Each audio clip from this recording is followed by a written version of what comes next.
পুরাণ মতে হিন্দুদের যুদ্ধ দেবতার নাম হলো কার্তিকেয় বা কার্তিক। শিব পার্বতীর সন্তান কার্তিকের আরেকটি নাম হলো স্কন্দ। উল্লেখ্য, কার্তিক কিন্তু কোনো বৈদিক দেবতা নয়, তিনি হলেন পৌরাণিক দেবতা। প্রাচীন ভারতের প্রায় সর্বত্রই এই প্রাচীন দেবতা কার্তিকের পূজার প্রচলন ছিল। কার্তিকের বাহন ময়ূরের সঙ্গে সৌন্দর্য এবং শৌর্য এই দুটি বৈশিষ্ট্য বিদ্যমান। কার্তিকের 6টি মাথা বলে তাকে সরাননও বলা হয়। বাংলার সমাজে কার্তিক পূজার বিশেষ সমাদর রয়েছে। দুর্গাপূজার সময়ও অনেক জায়গায় কার্তিক পূজা হয়ে থাকে। কলকাতায় কার্তিক ঠাকুরের মন্দির রয়েছে বহু জায়গায়। নমস্কার বন্ধুরা, ঈশ্বরের কৃপায় আশা করি আপনারা সকলেই ভালো আছেন ও সুস্থ আছেন। আজকের ভিডিওতে ভগবান কার্তিকের জন্মকথা এবং কার্তিক পূজা কেন করা হয় তা নিয়ে জানতে চলেছি। তো বন্ধুরা, এই বিষয়টি সম্পূর্ণ জানতে হলে স্কিপ না করে শেষ পর্যন্ত দেখতে থাকুন। 6 সংখ্যাটি কার্তিক ঠাকুরের সঙ্গে বিশেষভাবে জড়িত, কারণ সরানন অর্থাৎ কার্তিকের 6টি মাথা, তাই তাকে সরানন বলে ডাকা হয়।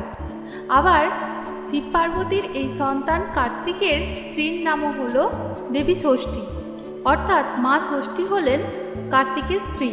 তাই বলা যায় কার্তিক ঠাকুরের সঙ্গে 6 সংখ্যাটা বেশ ওতপ্রোতভাবে জড়িয়ে রয়েছে। সন্তান ভূমিষ্ঠ থেকে বড় হওয়া পর্যন্ত সমস্ত বিপদ আপদ থেকে রক্ষা করেন তিনি। তার কৃপা পেলে পুত্রলাভ এবং ধনলাভ হয়। সেই জন্য বিবাহিত দম্পতিরা সন্তান লাভের আশায় কার্তিক পূজা করে থাকেন। বাঙালিদের মধ্যে এই বিবাহিত দম্পতির বাড়ির সামনে কার্তিক ফেলার একটা ধুম দেখা যায়। কাটোয়ার কার্তিকের লড়াই খুব বিখ্যাত। কার্তিক পূজার দিন কাটোয়ায় বড়সড় মিছিল বের হয়। প্রত্যেকটি পূজা মণ্ডপ তাদের দলবল নিয়ে শোভাযাত্রা করে যোগ দেয় এই মিছিলে।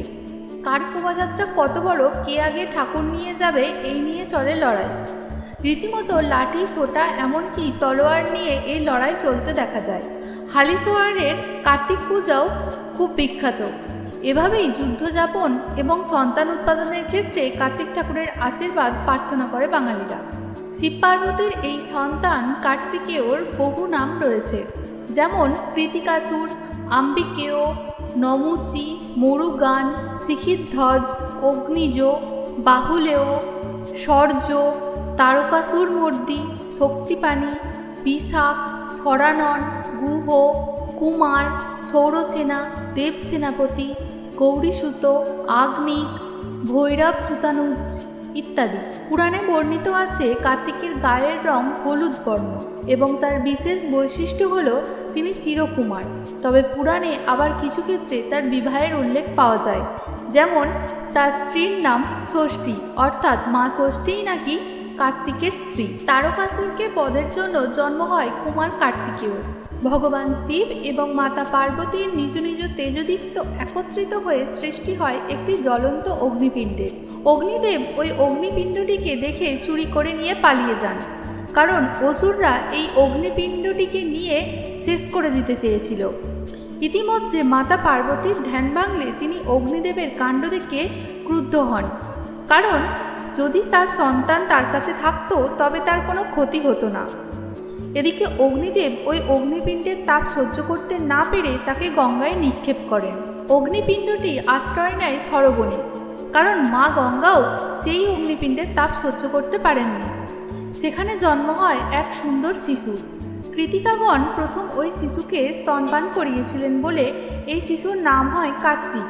পরে মাতা পার্বতী স্কন্দকে কৈলাসে নিয়ে আসেন। কার্তিক মাসের সংক্রান্তিতে কার্তিক পূজার আয়োজন করা হয়। কার্তিক পূজার মাধ্যমেই নবদম্পতিরা সন্তান সন্ততি প্রার্থনা করে থাকেন। কথিত আছে দেবকী কার্তিকের ব্রত করে ভগবান শ্রীকৃষ্ণকে পুত্ররূপে লাভ করেছিলেন। এই কার্তিক পূজার বিশেষ গুরুত্বও রয়েছে।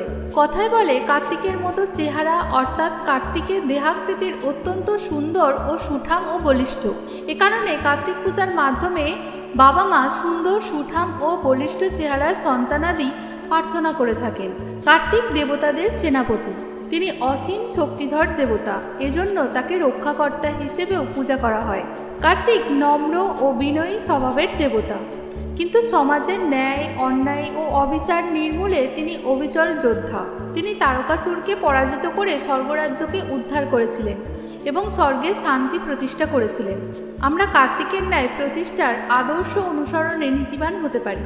কার্তিক পূজার অর্থ হল কার্তিকের ন্যায় প্রতিষ্ঠিত আদর্শ এবং নীতিবান হওয়া, তাকে অনুসরণ করে বিনয়ী মানুষ হিসেবে সুসন্তান লাভ করা এবং আদর্শ সমাজে যেন সেই সন্তান গুরুত্বপূর্ণ ভূমিকা পালন করতে পারে, এই প্রার্থনা নিয়েই নবদম্পতিরা তার সুসন্তান কামনা করে ভগবান কার্তিকের থেকে।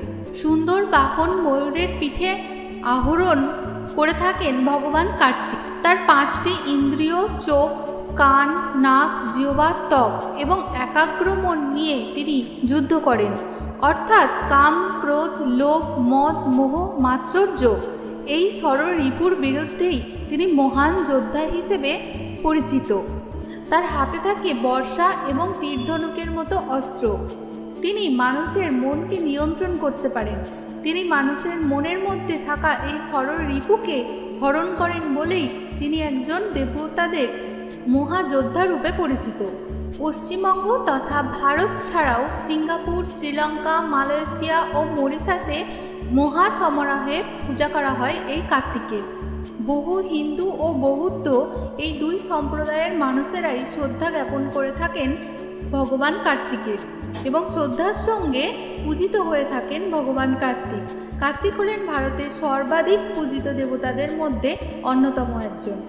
ভিডিওটি ভালো লাগলে লাইক, শেয়ার, সাবস্ক্রাইব করবেন এবং কাদের কাদের বাড়িতে এই কার্তিক পূজা এবছর হচ্ছে অবশ্যই তারা কমেন্ট করে জানাবেন।